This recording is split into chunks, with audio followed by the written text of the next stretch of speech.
Инсталиране на свързан ключ за рулетни щори.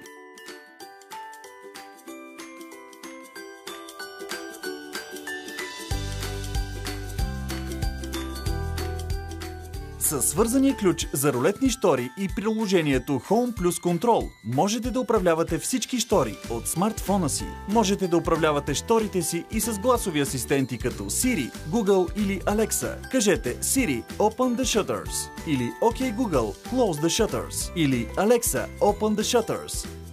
Ще ви покажем как да инсталирате свързан ключ за рулетни щори. Свързаният ключ за щори изисква предварително инсталиране на стартов пакет, за да можете да управлявате електроуредите от място или от разстояние чрез приложението Home Plus Control. Свързаният ключ за рулетни щори се доставя с декоративна рамка. За да инсталирате свързания ключ за щори, ви е необходима единична конзола с дълбочина 40 мм, проводници с сечение 2,5 квадратни мм и вашите инструменти.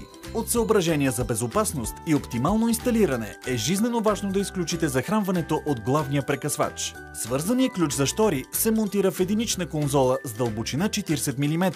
Може да замени съществуващ ключ и е съвместим с всички съществуващи мотори с електронно или механично изключване. Свържете проводниците към клемите. Проводник за вдигане на щорите нагоре, проводник за спускане на щорите надолу, фазовия проводник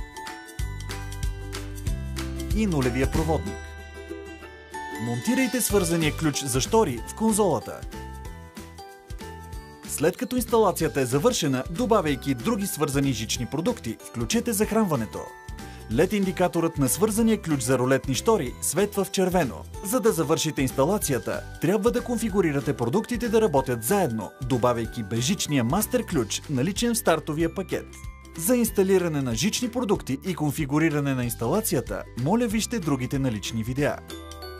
Всички продукти са налични в дизайн Valena Life и Valena Allure.